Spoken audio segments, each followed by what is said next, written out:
says, breaking, the biggest chicken and tuna companies in the U.S. have been found guilty of price fixing. Say it ain't so. He says now thousands of people are getting paid with money recovered from the corporations. The state of Washington is using over $40 million to send checks to 402,200 households. Interesting. It says we've been following the story and the important work of AGOWA and holding these companies accountable. We'll get to the video in a second. It says Ferguson said his office recovered $35.5 million from resolutions with 15 of 19 broiler chicken producers named in a 2021 price-fixing lawsuit. The 19 producers account for about 95% of the broiler chicken sold in the U.S. So, price fixing, chicken. Now, what the cluck? Let's go into the actual story. If you've walked into a grocery store to buy chicken over recent years, you've probably been faced with sticker shock. And it's not just you. In May 2008, the average price of a pound of chicken was $1.19. In May 2023, that same chicken cost $1.92, a whopping 61% price increase, compared to inflation, which rose about 41% over the same period. And there's a big secret that big chicken corporations don't want you to know. They're in on it. We have seen a drastic change in the chicken market. What has happened is that a handful of companies have gone out and taken over the chicken market. Data, lawsuits, company documents, and private correspondences reveal that major poultry producers in the U.S. conspired to artificially hike up prices for years. And for decades, these corporations have not been held accountable. Here's a look into a multi-million-dollar monopoly conspiracy and the fight to take big chicken down. One of the worst things that's happened in this country over the last 40 years is this laissez-faire attitude by our own government to turn their backs on antitrust or anti-monopoly enforcement. Over 100 years ago, this country faced abusive market power by the land barons, the big meat companies, and our country responded by passing strong antitrust laws. About 40 years ago, our country, our federal government decided, those don't matter anymore. Big's good. Big's better. Let big happen in this country. And it did. Over the past 50 years, the chicken industry has seen massive consolidation. The concentration of the top 4 poultry firms in the U.S. grew from 17% in 1972 to a staggering 60% today. Economists tell us. Now, remember what I said about consolidation? This is what they do. So when people talk about, oh my God, free market capitalism, it is the best system that we can ever have. This free market means that they also buy up each other's businesses and grow to a point where they do what we like to call monopolization. And monopolization is an inevitable step within a capitalist system. Because in order to grow, you can only grow so big. So once you grow, once you hit that wall, there's no other choice but to absorb other companies so that you can absorb their customer base. That's the only way you can do it. And so companies like Purdue, Sanderson Farms, Tyson Chicken, these companies literally had to eat up these smaller chicken farms and companies in order to grow to get as big as they are. And that's how it works. You cannot continuously be a company that just stays away from, killing the competition, so to speak, in a capitalist system. You have to get rid of the competition in order to grow. So capitalism is basically like a cancer, and I've said it many times before, and that's how ultimately it works. So when it comes to companies like, Tyson Chicken, Sanderson Farms, and Purdue Chicken, that's what they do. They have to literally eat up the little smaller fish in order to take up most of the pool. So let's continue. That anytime a market share of the CR4 gets over 40%, CR4 says market share of the largest four of the four largest firms. Sorry. market abuses are likely. The four biggest players are Tyson, Purdue, Sanderson Farms, and Pilgrim's Pride, which is majority owned by the Brazilian company JBS. And as these companies have grown larger, their market reach has extended beyond just chicken. As we saw over the last 40 years, the federal government stepping back and letting big get big in the chicken market. They let protein companies be created. In other words, combination of chicken, beef, and pork. Why does that matter to the consumer? We used to be beef prices got too high. As a consumer, I would just go buy chicken. If chicken prices got too high, I'd go buy pork. They were substitute goods. It kept checks and balances. Remember that whole, I don't know, some of you guys may be old enough to remember, but remember that whole campaign of pork, the other white meat? It was really to increase the amount of pork sales to go, well, if chicken's becoming a little too expensive, then why not just go to pork? So that's what we've been seeing. It's like, especially back in the day, like beef was up here in a household, especially like working class and working poor households, like the ones that I grew up in. Beef was rare for you to have, especially if it's outside of the confines of ground beef. So it could be, different types of steak, right? Ribs, things like that. You only had those rarely, right? This was a chicken household, and sometimes pork, right? This was not a beef household. So when it comes to households like ours, beef was expensive. It was like, unless you're solidly middle class, where you can have beef more often, no. Beef was more special occasion when steak went on sale. So if you couldn't afford beef, then it was chicken. And if you couldn't afford chicken, then it was pork. And why pork? Because there's a lot of people who don't eat pork, meaning that the demand is not that high for pork. The demand is definitely highest for chicken. Now, just to let you guys know, I actually did this Google search, and I just asked Google, I said, what's the biggest meat eaten in the United States? It says chicken. Globally, more than 50 billion chickens are farmed each year.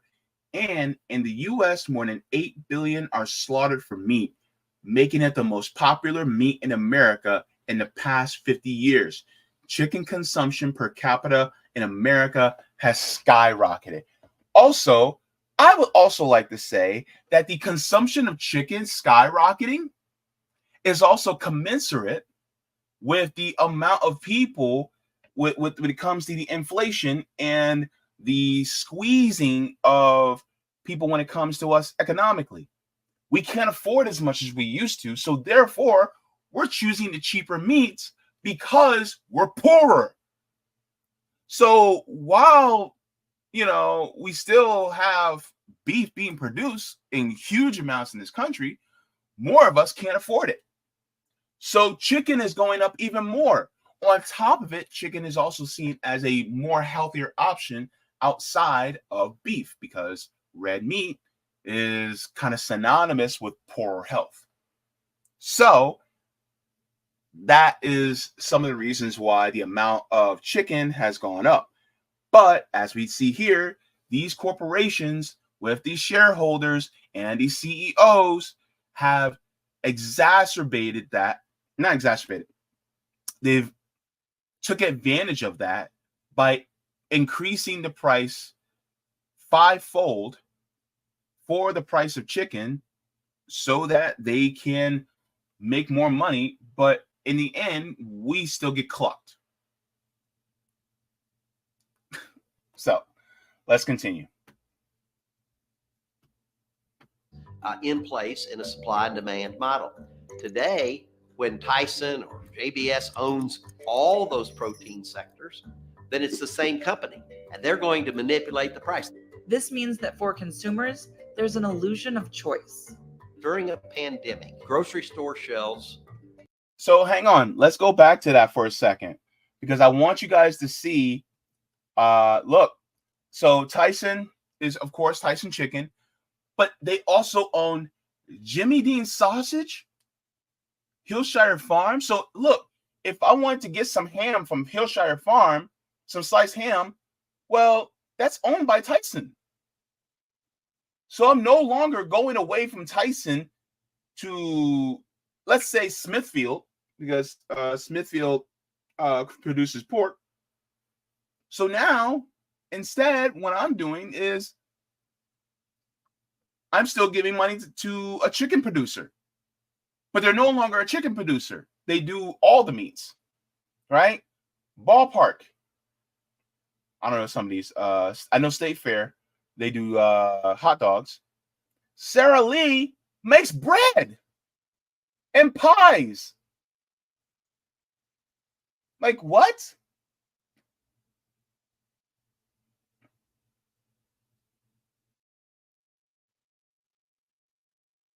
I'm looking for ones that I actually know of. Some of these are unfamiliar to me, but it just goes to show that, yeah. Look, and even steaks.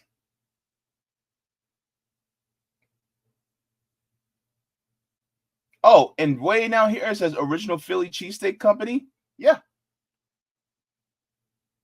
So yeah, when it comes to the consolidation, that's what they do.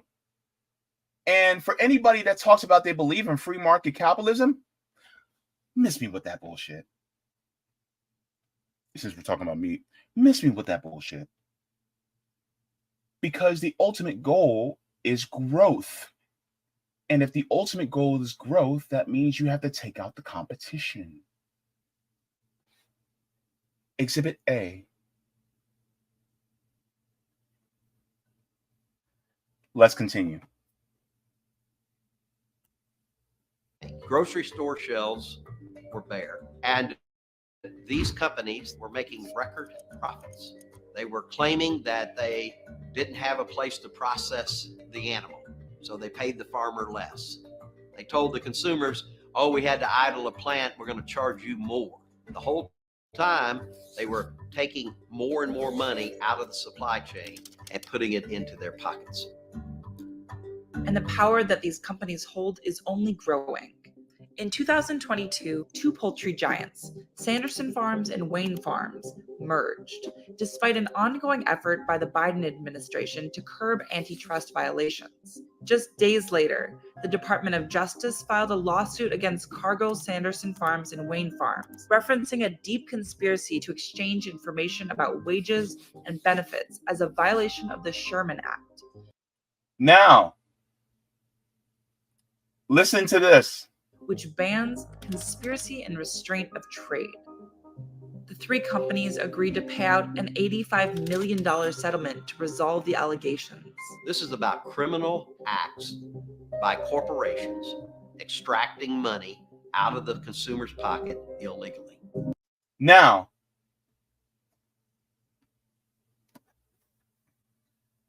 what did that quote that I've said before, I showed it before. If the punishment for a crime is to pay the fine, then it's really just a crime for the poor, not for the rich.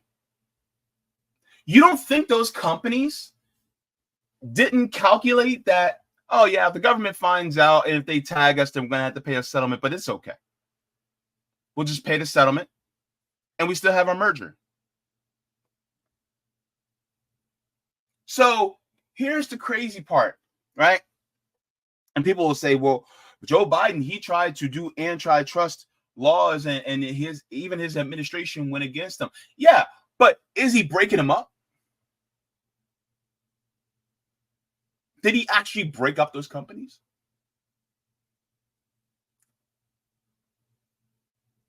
You see, here's the issue that a lot of people don't think about when it comes to people like Joe Biden. He will play like, oh, I care about antitrust laws and I care about competition in a free market society. No, he doesn't. Because if he did, he would be breaking up these companies. He would broke them up so that they can continue to compete against one another, and then he would have been more staunch in fighting these mergers. But he doesn't. And so what do we see? They continuously happen. And then what they do, they just pay the fine. That's basically like, that's like going and like hypothetically, like that's like me going out to feed the homeless, right? No, that's a bad one. That's like speeding down the road and you know it's illegal, but you know you got the money for the ticket and you say, screw it, I don't care. So then when the cop stops you, right, and then gives you a ticket, you take the ticket and you look at it, it's $250, but you're a millionaire. It don't matter. You just pay that fine. Because even though it's illegal, it's only illegal to somebody that's poor, because poor people can't pay the fine. Rich people can, and they get out of jail. Same thing with these corporations, right? That's what they do. They know that they're going to have to pay these fines, and they don't care because they'll just pay it out because it's nothing for them. That's how this works. So we still get screwed. You and I still get screwed, and they still get to keep what they have.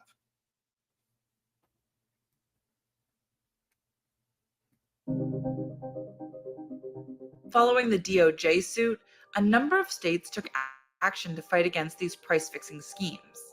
Alaska, New Mexico, and Washington have all filed lawsuits against major chicken producers.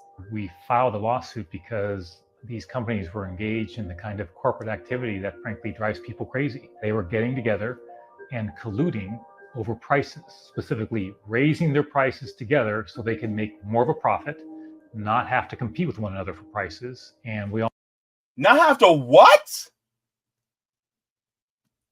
Not have to what? What did he say?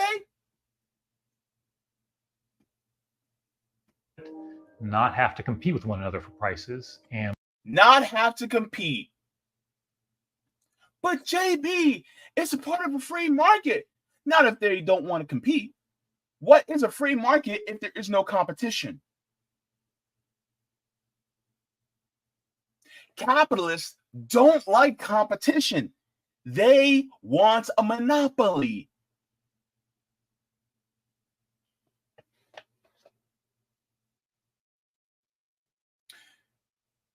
How many of you guys, oh my God, I'm blanking on the name now. I hate when that happens. Damn.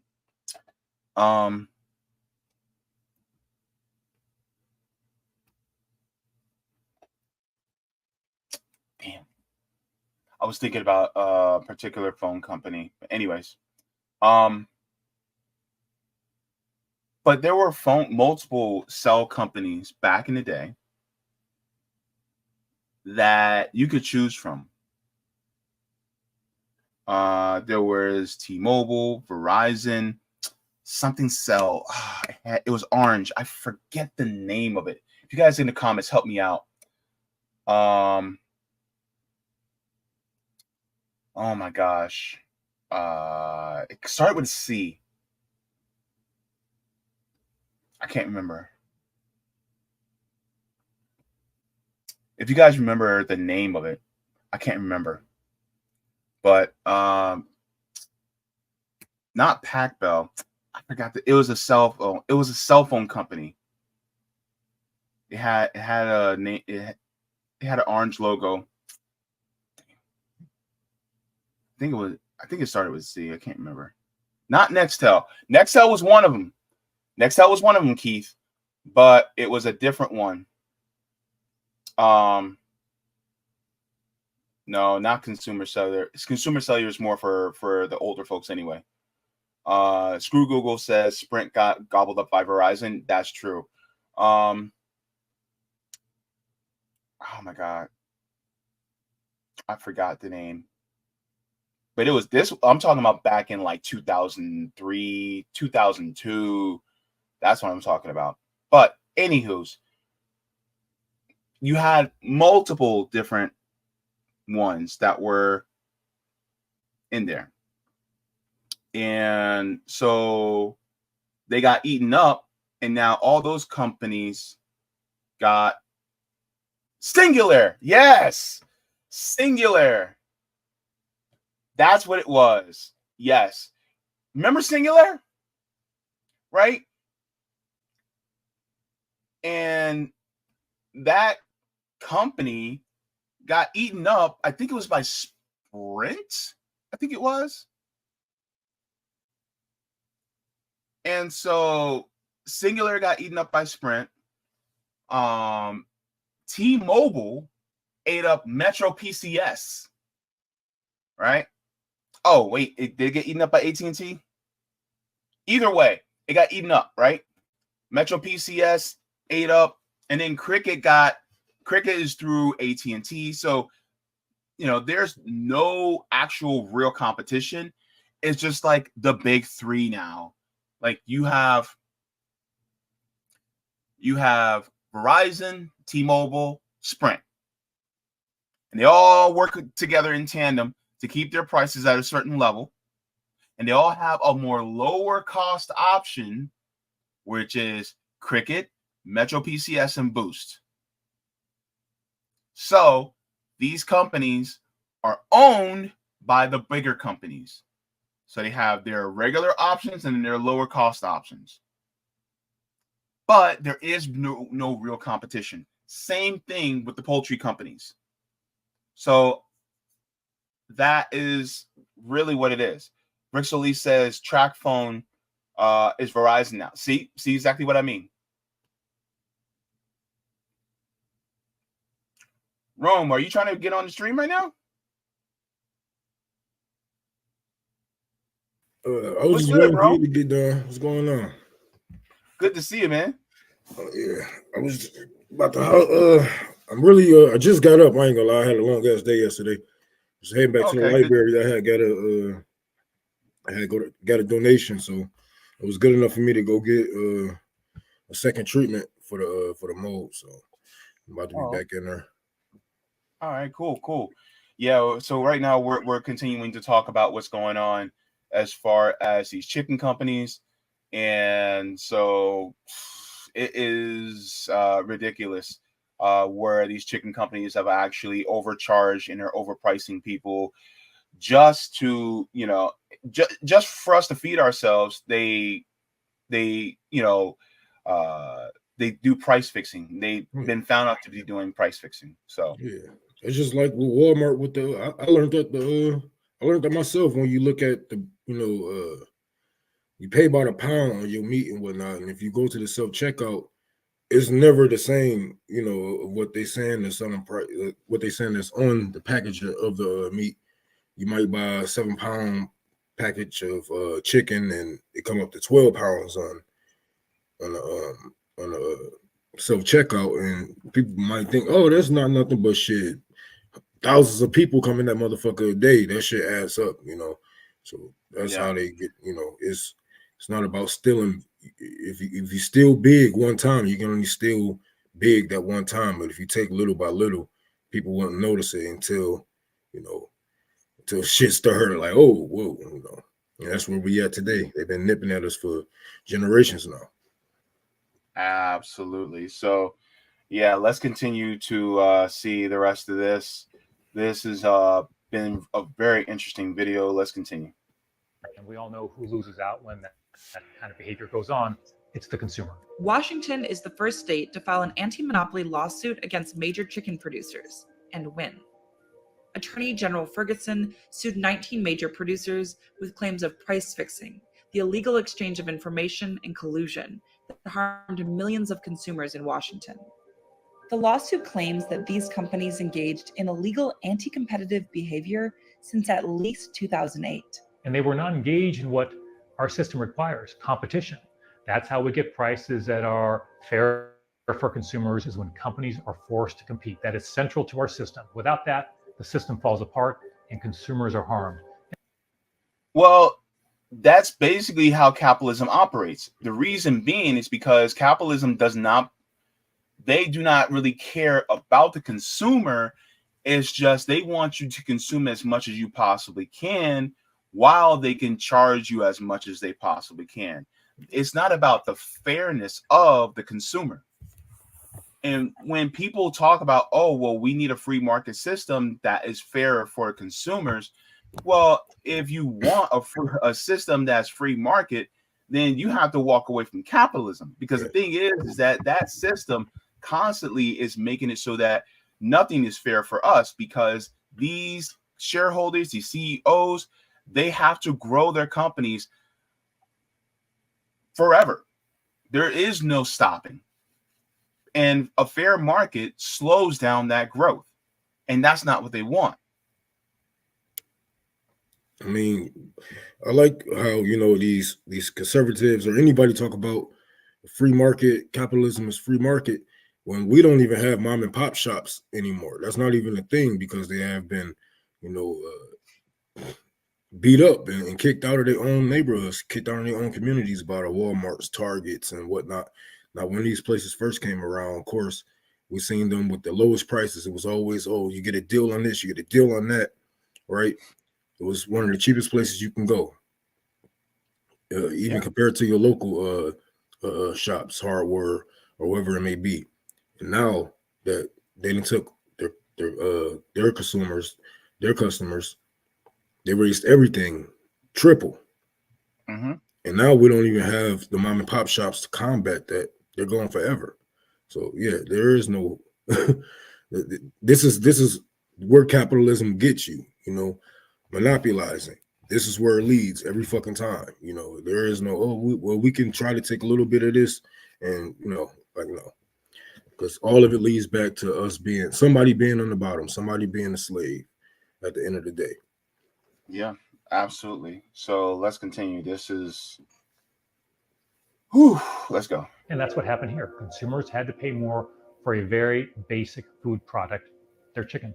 15 out of the 19 producers have settled the case for around $35 million. But the case against the final 4 producers is ongoing. Anytime we bring a case like this, we're trying to accomplish multiple things. Number one, of course, we're trying to put some restitution, some dollars back in the pocket of Washingtonians who overpaid for a product. Number two, we also want to send a message to the industry that if they violate our antitrust laws, if they break the rules in order to make a greater profit, well, there's going to be accountability, and there's going to be a lawsuit, and it's going to get expensive. Attorney General Ferguson and watchdog organizations like Farm Action are hoping the case settlements in Washington puts pressure on other states and Congress to take action. This is an issue of nationwide significance that's impacting Americans all across the country, regardless, frankly, of where they live. It is critical for government agencies like my office to act on behalf of the people of their respective state, because let's be honest, if you are an individual who's been harmed by an elaborate price-fixing scheme with 19 powerful corporations, what hope do you have to get redress? While the settlement in Washington is a big win, the fight against corporate greed and collusion in the chicken industry still has a long road ahead. I believe it's a long haul fight. I do believe that these states' attorney generals, the DOJ with the criminal case, we've really moved forward. This problem has been around for really 40 years. And to see this much activity over the last 2 years is very encouraging. We would look to Congress to step up the pace of passing legislation to strengthen those current antitrust laws, to increase the penalties that companies can pay, and to require those companies to be reviewed by DOJ. We do think ultimately Congress needs to act. But they never will. Right. That's the problem. Yeah. So this all look good on paper and video, but in all reality, I see them having, like they said, this is what they said, 40 years. That's I mean, I ain't trying to say that's old, but that's a long time to be fighting for something like this in a just society, and in a real democracy. We wouldn't even be going through this right now, and if we was, it would have been dealt with by now. And this is why I say that's why I can't even trust people like that, because at a certain point, when is it that they are paid off? When is it that they are paid to not fight as hard as they should? When are they only there to make it look like there's somebody to help you? Because in all reality, if they took 40 years and we are still here, in the midst of all this bullshit, and prices have tripled since the pandemic, how can I congratulate them on their job? They have failed. 40 years, you have failed.